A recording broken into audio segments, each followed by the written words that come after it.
everyone. Welcome back to my tutorial. So in today's video, I'm going to show you how to um, build a site model.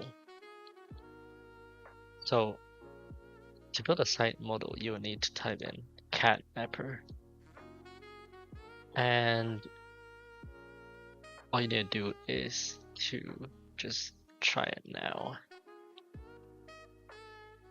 and just select a site. Let's say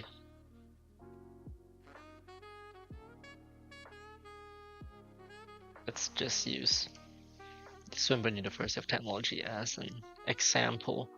To do this, you need to make sure to check the Rhino 5. So it will actually send you a Rhino model. So let's just take about this much space. Wait, actually, no. Let's just take around this area. So you need to make sure that you need to include the topography as well, and 3D buildings.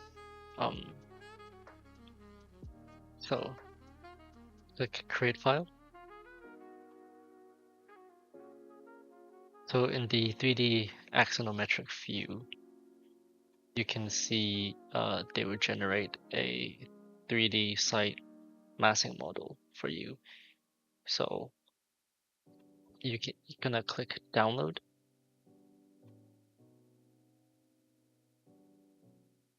After it's done, click into the download.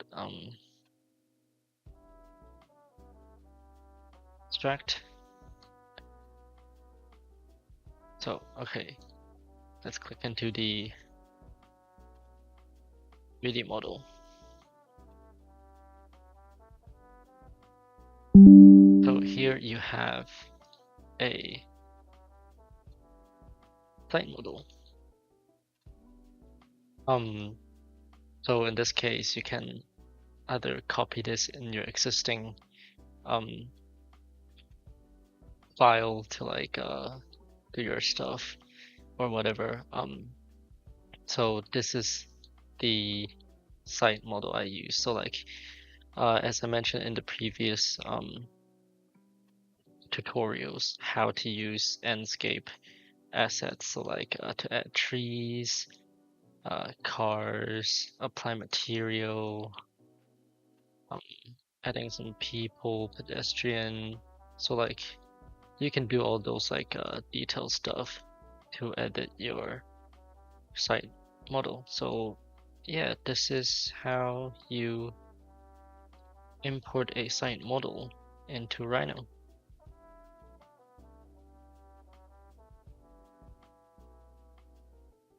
So after having the site model, you can extract you can render it nicely.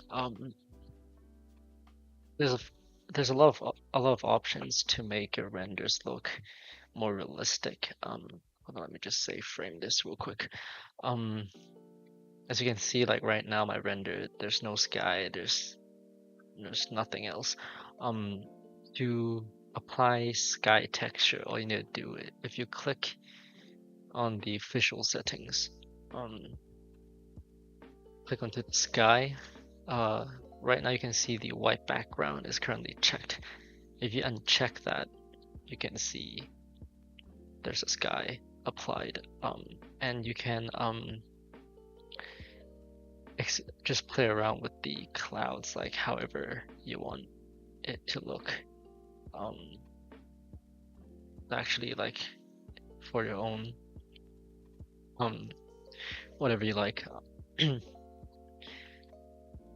So the next thing is, as you can see that right now my model, it's still not look that realistic yet. So you can add like a background. If you click onto the visual setting again, go to sky. Right now it's at white ground. So you can choose other stuff you want. You can choose, let's say, in this case, let's do mountains. Actually, no. Let's do urban, forest. Actually, let's use forest for now, just for an example. Um, if you render like an aerial view, um,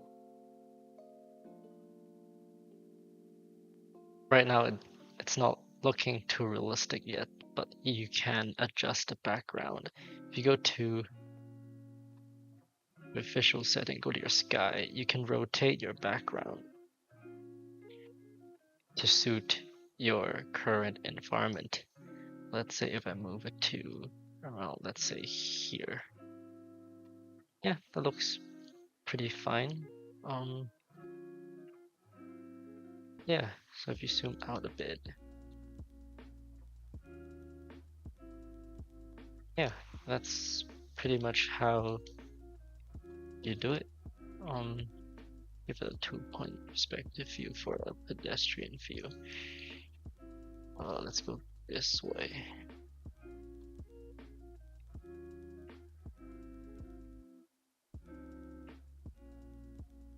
Yep, that's how you do it. There is also one more thing you can do.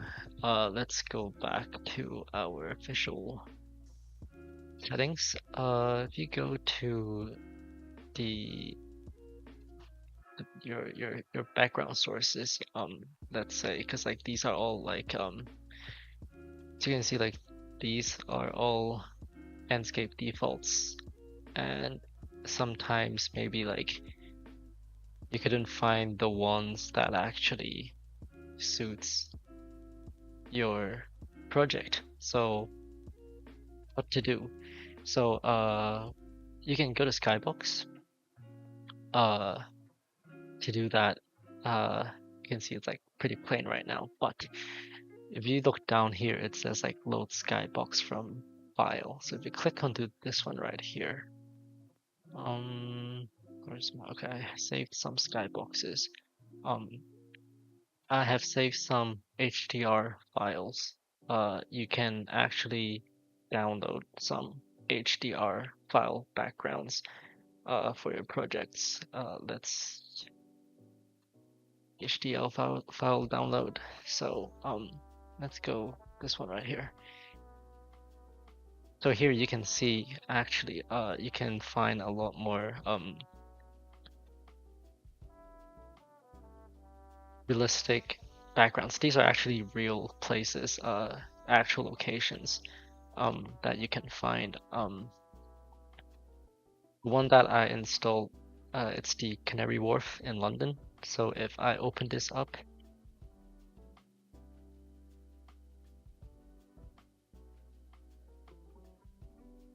it's going to, hold on, this is way too, as you can see, this is an actual location of Canary Wharf when I was working on a project on a high-rise building. So like I installed this because I wanted their high-rise building, existing buildings. So you can actually like install these HDR files, and it doesn't really fit my current project. But if you're interested, you can always go into this website to download locations for your HDR backgrounds. Oh.